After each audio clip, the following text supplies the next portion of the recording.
वज़ीर आला योगी आदित्यनाथ ने दी हिदायत, घर घर जाकर सर्विलांस के लिए हर शख्स की करे जांच। कोरोना की रोजाना 30,000 जांच की हिदायत।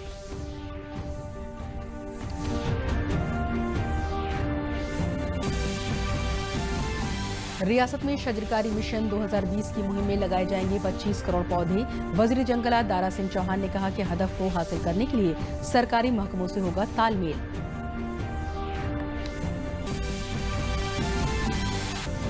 महकमे बेसिक तालीम में एक ही पैन कार्ड पर 2,500 टीचर्स की जांच का मामला हुकूमत ने सौंपा एसटीएफ को। मानव संपदा पोर्टल और प्रेरणा ऐप से खुला है मामला।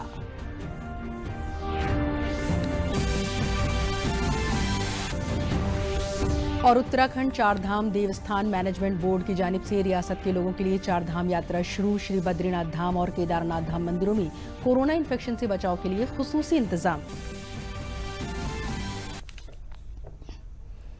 आदाब, मैं हूं ज़ेबा शहाब और अब खबरें तफसील से। वज़ीर आला योगी आदित्यनाथ ने कहा है कि सर्विलांस टीमें अब घर घर जाकर एक एक शख्स की कोरोना की जांच करेंगी और रोजाना 30,000 लोगों की जांच की जाएगी। खुसूसी मुतअद्दी अमराज कंट्रोल मुहिम के दूसरे मरहले की शुरुआत के मौके पर उन्होंने कहा कि कोरोना की तरह ही मुतअद्दी अमराज से भी डॉक्टर्स मुकाबला करेंगे। वज़ीर आला जनाब योगी आदित्यनाथ ने कहा कि आम लोगों से अपील करते हुए उन्होंने कहा कि अनलॉक 2 में लोग अगर एहतियात नहीं करेंगे तो कोरोना तेजी से फैलेगा। उन्होंने कहा कि कोरोना वबा में यूपी जैसी बड़ी आबादी वाली रियासत में बहुत बेहतर काम हुआ है। आज कोविड-19 अस्पतालों में करीब 1.5 लाख बेड हैं। जल्द ही जांच को बढ़ाकर 30,000 यौमिया किया जाएगा। वज़ीर आला योगी आदित्यनाथ ने कहा कि साल 2016-2017 में यूपी में सिर्फ इंसेफेलाइटिस से हर साल 600 से ज्यादा अमवात होती थी। अगर इसके बाद के बरसों के आदाद-ओ-शुमार पर नजर डालेंगे तो मुसलसल इन अमवात की तादाद कम हुई है। साल 2019 तक ये कम होकर 126 तक आ गई थी। उन्होंने कहा कि जिस तरह से इस साल कोरोना के दौर में सफाई और सैनिटाइजेशन की मुहिम चली है, इससे इनकी अमवात में कमी आएगी।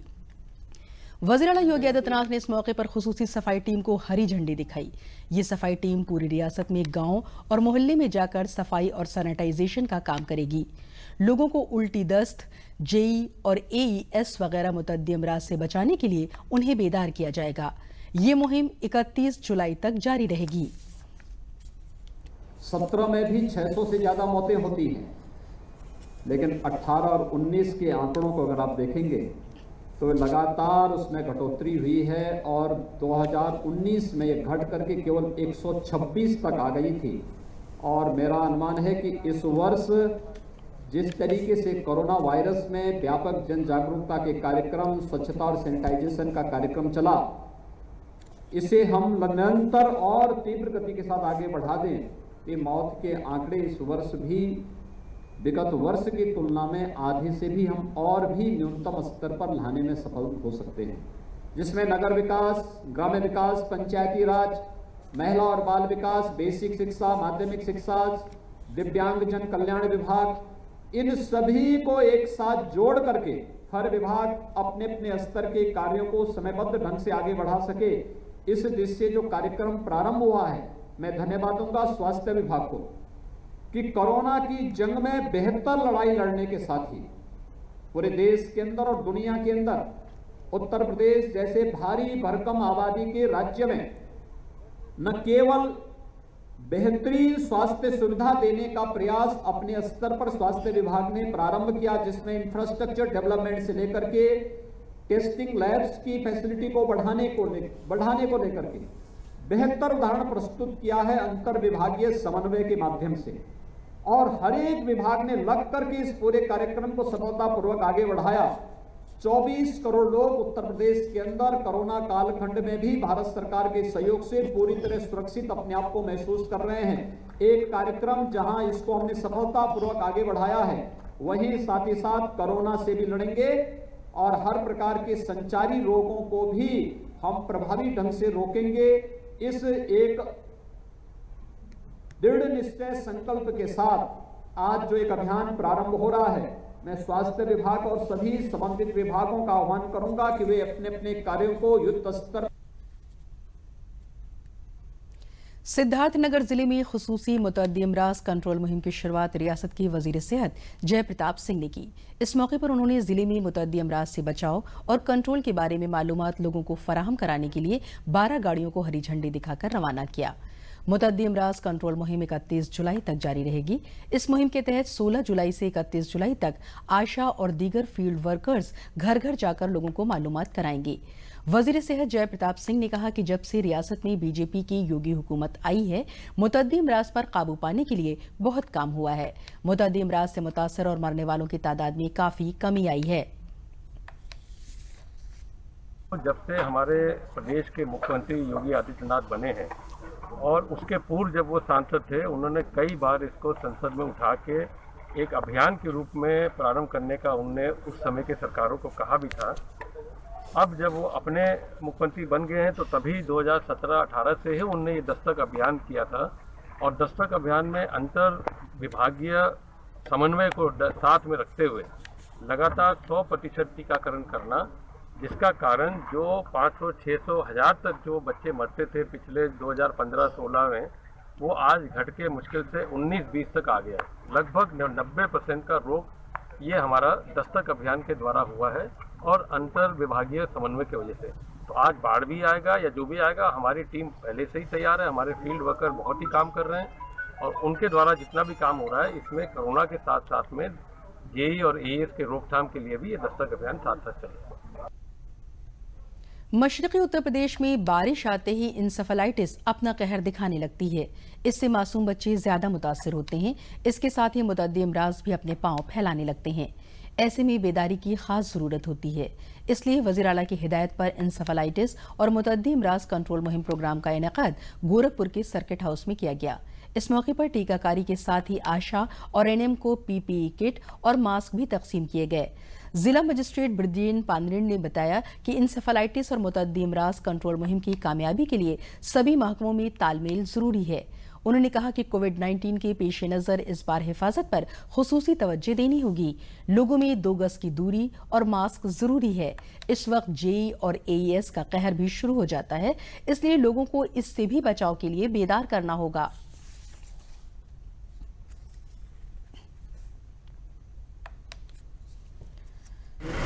आज 1 जुलाई से पूरे प्रदेश में संचारी रोग नियंत्रण अभियान हम लोग प्रारंभ किए हैं।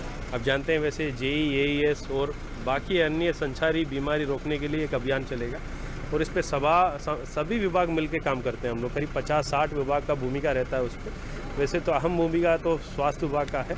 इन लोग घर घर जा कर के इसी बीमारी के बारे में समझाते हैं, फिर टीकाकरण लगाते हैं। उसके अलावा मछली पालन विभाग का गंबूजिया मछली डालना होता है। फिर जो सुकर पालक का जो सुकर है उसको चेक करते हैं इंसेफेलाइटिस का, उसका फिर पशुपालन विभाग करते हैं। फिर कृषि विभाग के माध्यम से चूहा मारने के लिए भी काम चलता है। इसी टाइप का अलग विभाग का, हर विभाग का अपने अपने टारगेट दी गई है। और इस साल आप देख रहे हैं बरसात भी पहले से है। हम लोग पहले से तैयारी कर रहे हैं ताकि इस बार हो सकता है इसी टाइप का संक्रमणी बीमारी बढ़ सकता है। और साथ साथ कोरोना का भी हमारा जंग लड़नी है, उसी के लिए भी उन लोगों को तैयार किए हैं। जो कितने आशा है ना, सबको पीपीई किट दिए हैं हम लोग। घर घर जाकर के इन लोग जो जेई एईएस के बारे में बताते हैं, उसके साथ साथ कोरोना के बारे में भी बताते हैं, उसके कैसे बचाना है उसके बारे में बताते हैं। रियासत के वजीर जंगलात दारा सिंह चौहान ने कहा है कि 25 करोड़ की शजरकारी का मुहिम 2020 के तहत 5 जुलाई को 25 करोड़ पौधे लगाने का हदफ रखा गया है। उन्होंने कहा कि यह हदफ मुख्तलिफ सरकारी महकमों के तालमेल से पूरा किया जाएगा। हमारे मुख्यमंत्री जी के द्वारा वन विभाग को हर वर्ष एक नया लक्ष्य उन्होंने दिया है और ईमानदारी और जिम्मेदारी से वन विभाग के पूरे कर्मचारी मिलकर के उस लक्ष्य को पूरा किया है। इस बार भी माननीय मुख्यमंत्री जी ने प्रदेश में एक दिन 25 करोड़ पौधा लगा करके इस प्रदेश के फॉरेस्ट कवर को बढ़ाने का जो लक्ष्य, जो सपना देखा है और वही इतिहास रचने का भी की दिशा में भी अग्रसर हैं। 5 जुलाई को माननीय मुख्यमंत्री जी के द्वारा, उनके कर कमलों द्वारा हस्तिनापुर जो हमारी ऐतिहासिक नगरी है मेरठ में, उनके मार्ग निर्देशन में, उनके कर कमलों द्वारा 5 तारीख को पूरे प्रदेश में एक दिन में 25 करोड़ पौधारोपण का शुभारंभ किया जाएगा। और इसके लिए पूरे प्रदेश के जो वासी हैं, निवासी हैं, सारे लोग मिलकर के इसको पूरा करेंगे। इसके हमारे विभाग ने 1700 से ज़्यादा नर्सरियों में 44 करोड़ पौधे का उगान किया है। उसमें 10 करोड़ पौधे अकेले वन विभाग लगाएगा। प्रदेश के अन्य 26 विभाग मिलकर के 15 करोड़ पौधे लगाने का काम करेंगे। पूरा मुल्क इस वक्त कोरोना के खिलाफ जंग लड़ रहा है। कोरोना से जुड़े आदाद-ओ-शुमार की बात करें तो इस वक्त मुल्क में 2,26,947 एक्टिव मामले हैं। अब तक 3,59,859 लोग इस बीमारी को शिकस्त देकर सेहतयाब हो चुके हैं। वहीं 17,834 लोगों की मौत हो चुकी है। कोविड-19 के मरीजों के सेहतयाब होने की शरह बढ़कर 59.51% हो गई है। कल से अनलॉक 2 की शुरुआत हो चुकी है। वाराणसी में तकरीबन सभी दुकानें अनलॉक 2 में खुल रही हैं। ऑफिस भी खुलने शुरू हो गए हैं। कुछ मंदिर और मसाजिद भी खुल रहे हैं, लेकिन अभी वाराणसी और आसपास के जिला में चर्च नहीं खुल रहे हैं। आइए देखते हैं कि वाराणसी से सेंट मैरिज कैथेड्रल चर्च के फादर योजिन जोसेफ से हमारे नामानिगार हरिकेश बहादुर ने खास बातचीत की। क्या कहते हैं फादर? अनलॉक 2 शुरू हो चुका है। वाराणसी में सभी संस्थान लगभग जो हैं वो खुल रहे हैं। स्कूल बंद हैं, सरकारी ऑफिसेज खुल गई हैं। स्कूलों को अभी तक प्रशासन ने भी चूंकि मना कर रखा है। धार्मिक स्थल चाहे वो मंदिर हों या मस्जिद हों, कुछ की संख्या में नियम का पालन करते हुए जो प्रशासन ने बनाया है उसको पालन करते हुए खुल गए हैं। अभी हम हैं यहाँ पे वाराणसी के जो सेंट मैरिज चर्च है उसके बिशप के साथ हम लोग हैं। बिशप, आप लोगों ने क्या व्यवस्था की है अनलॉक 2 के लिए?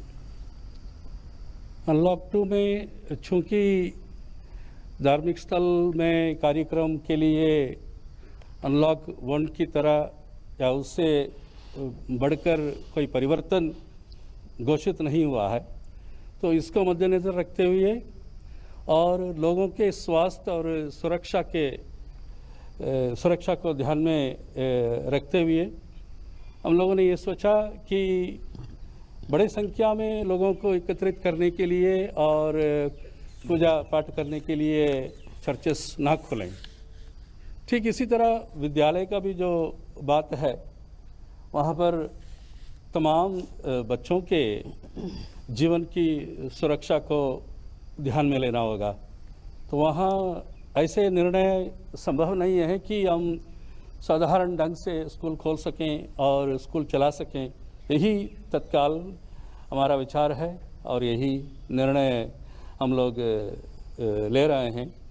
कोविड-19 से लड़ना ही सभी का उद्देश्य है और फादर ने भी जैसा बताया कि चर्च में हम सामूहिक प्रार्थना करते हैं, सामूहिक रूप से लोगों को नहीं बुला सकते क्योंकि हमें कोविड-19 से लड़ना है। वाराणसी और इसके आसपास के ज़िलों में जो भी प्रतिष्ठित स्कूल हैं वो इस चर्च के माध्यम से ही चलाए जाते हैं।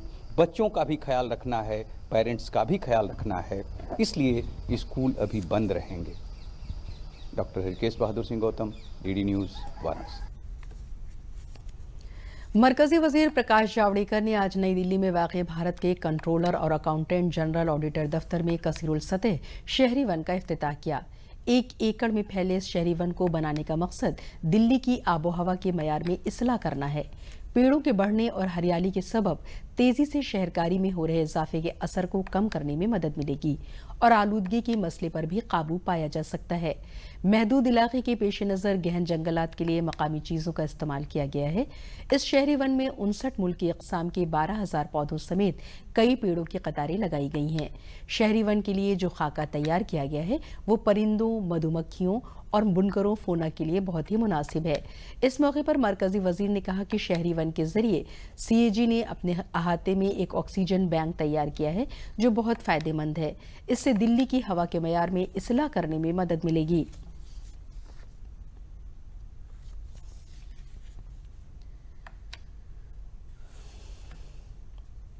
तीन साल के बाद ये जब पूरा फलेगा तो ये आनंद देगा, उपयोग भी देगा और कार्बन सोख भी लेगा और ऑक्सीजन देता रहेगा। यही तो जिंदगी का नाम है। पेड़ की जिंदगी इसीलिए होती है और पेड़ सीएजी ने अपनी खुद की ऑक्सीजन बैंक अपने कंपाउंड में ही तैयार की है। इलाकाई अवामी राब्ता ब्यूरो वाराणसी की जानिब से कोरोना वबा से बचाव के लिए वाराणसी में बेदारी मुहिम चलाई गई। मोटरसाइकिल पर लाउड स्पीकर लगाकर हुकूमत की कोरोना से मुताल्लिक बचाव और महफूज रहने के तरीके, मास्क लगाना, हाथ को बार बार साबुन से धोना, 2 गज की दूरी बनाना वगैरह के बारे में लोगों के दरमियान बनारस की सड़कों, गलियों और हॉट स्पॉट के आसपास तशहीर की जा रही है। सूचना और प्रसारण मंत्रालय, भारत सरकार, वाराणसी आप सभी सम्मानित दुकानदार भाइयों से अपील करता हूँ।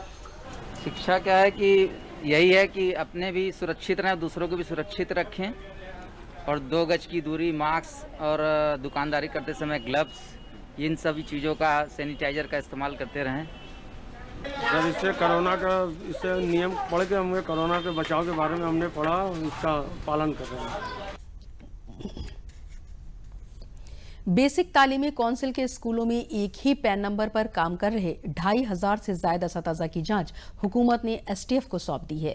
बेसिक स्कूलों में टीचर्स का डाटा मानव संपदा पोर्टल और प्रेरणा ऐप पर अपलोड कराने के बाद अब तक 2500 ऐसे टीचर्स सामने आए हैं जिन्होंने पैन नंबर बदला है।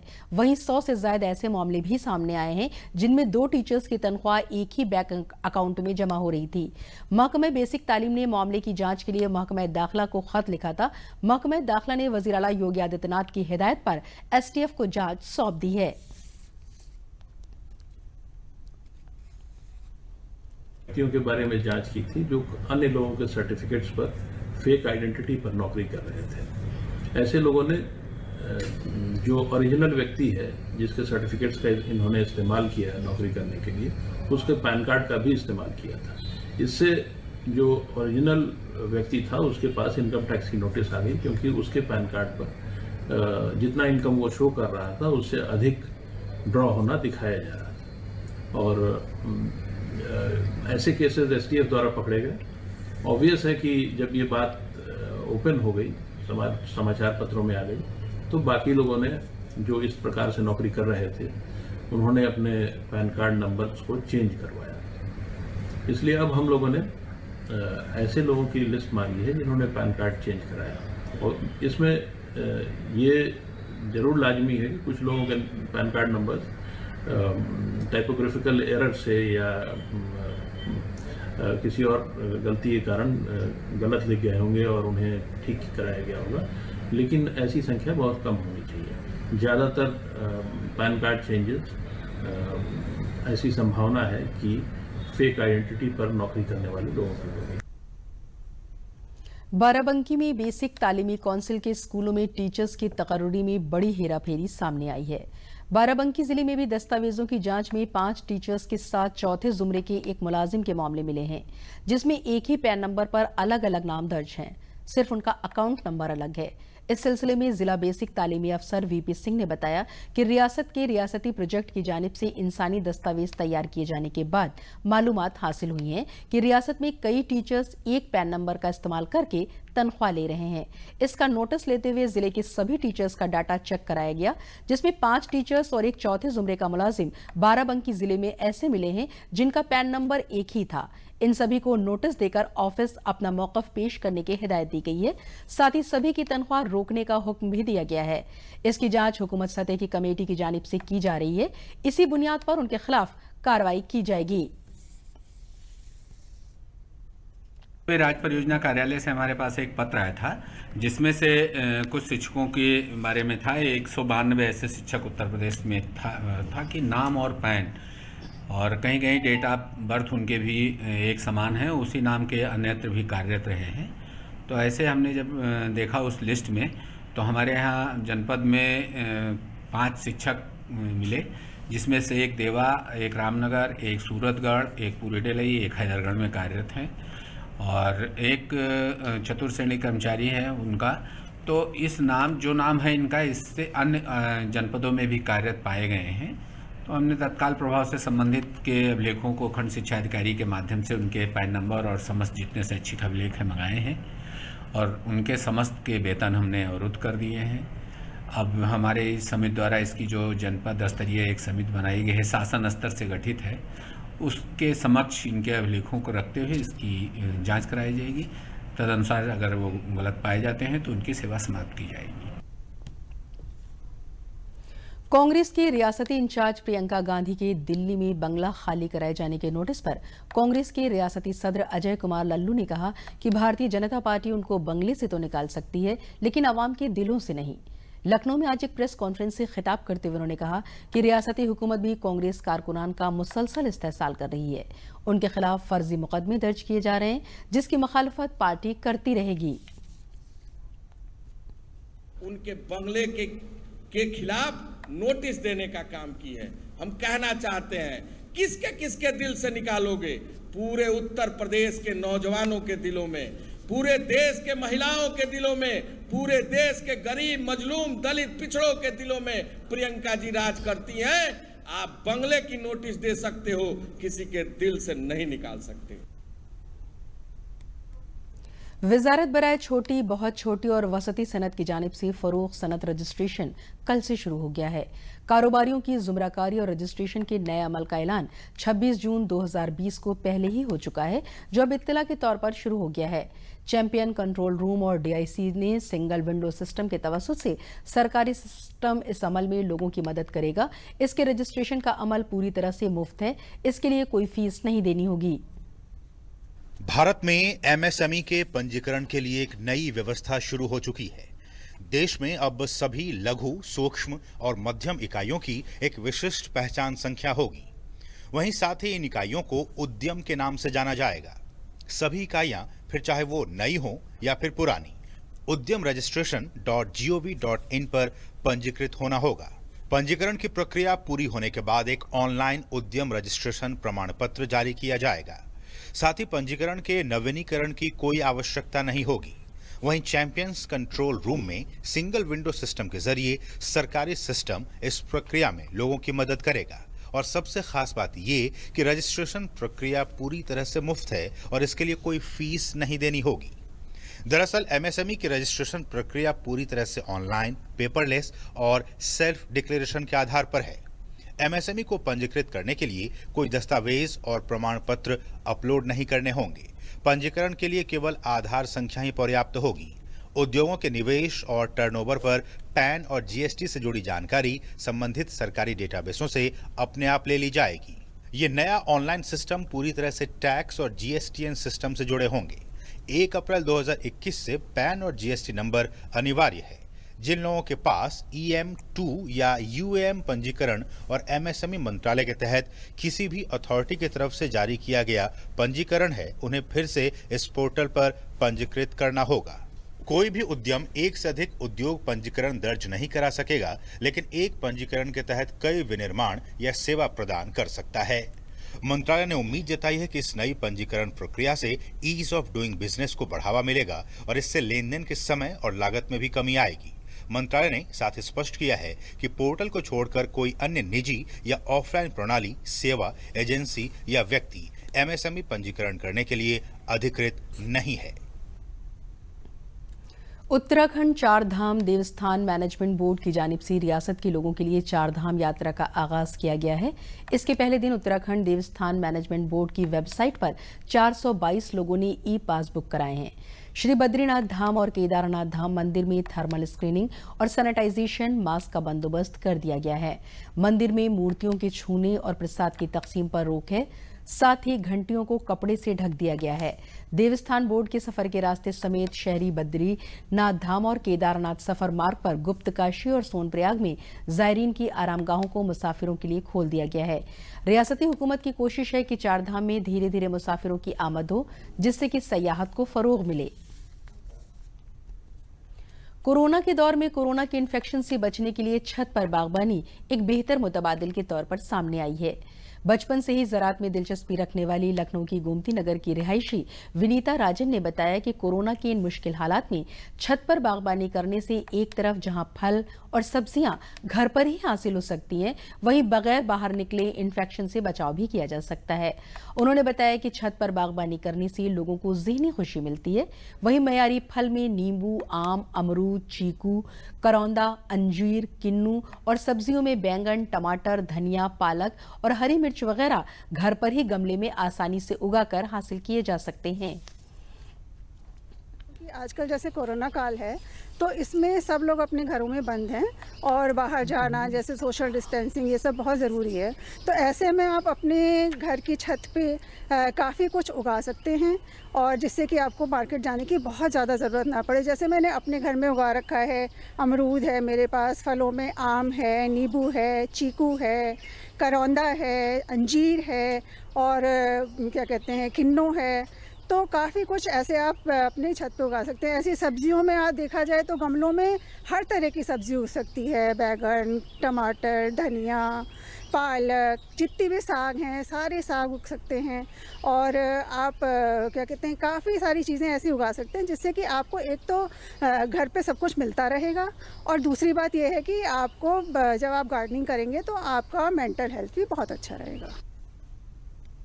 आलमी वबा कोविड-19 के दरमियान पैदा हुई बेरोजगारी को दूर करके मकामी सतह पर रोजगार देने की पहल शुरू हो चुकी है।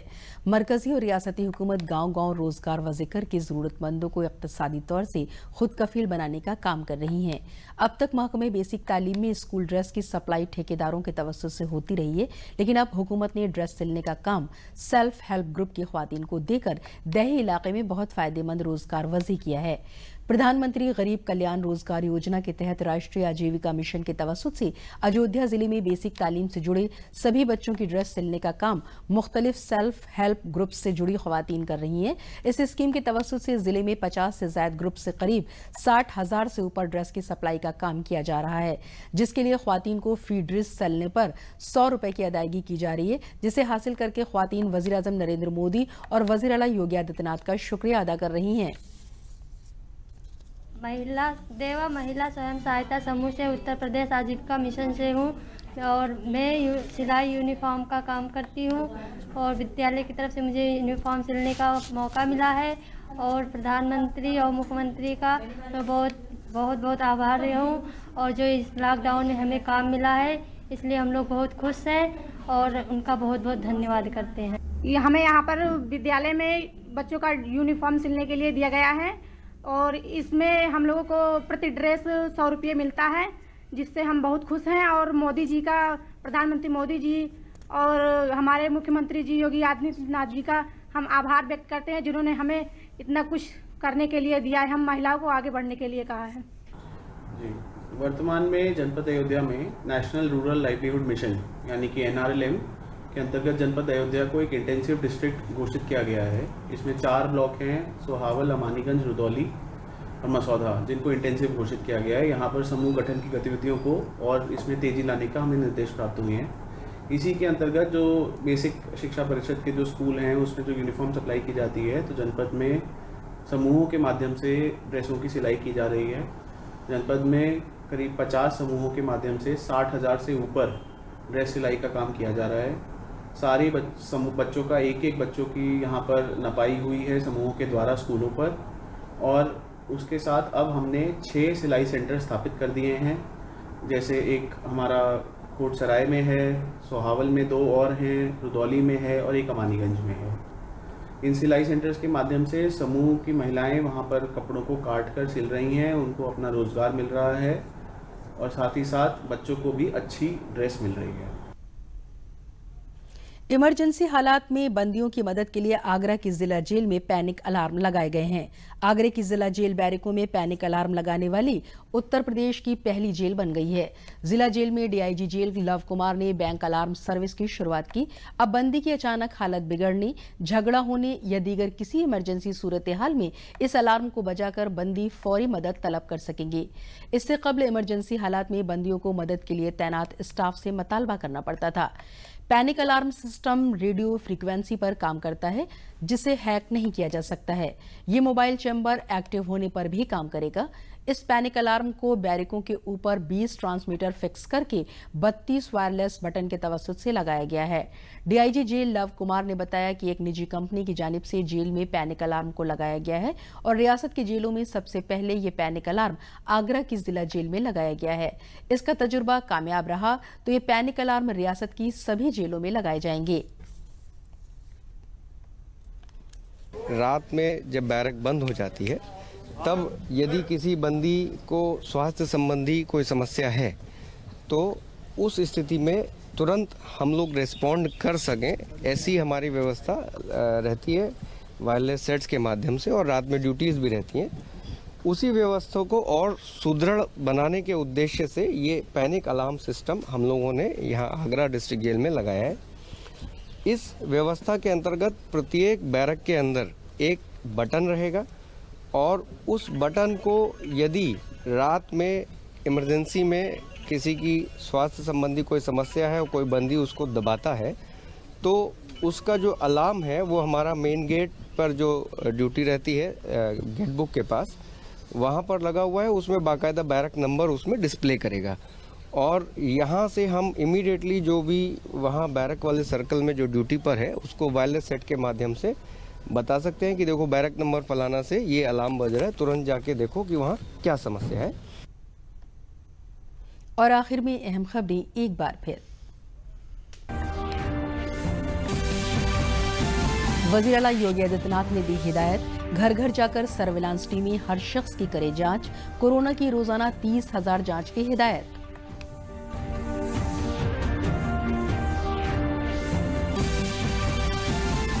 रियासत में शजरकारी मिशन 2020 की मुहिम में लगाए जाएंगे 25 करोड़ पौधे। वजीर जंगलात दारा सिंह चौहान ने कहा कि हदफ को हासिल करने के लिए सरकारी महकमों से होगा तालमेल।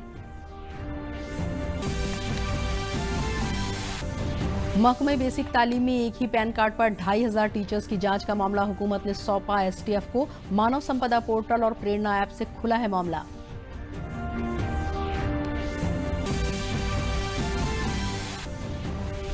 और उत्तराखंड चारधाम देवस्थान मैनेजमेंट बोर्ड की जानिब से रियासत के लोगों के लिए चारधाम यात्रा शुरू। श्री बद्रीनाथ धाम और केदारनाथ धाम मंदिरों में कोरोना इन्फेक्शन से बचाव के लिए खुसूसी इंतजाम।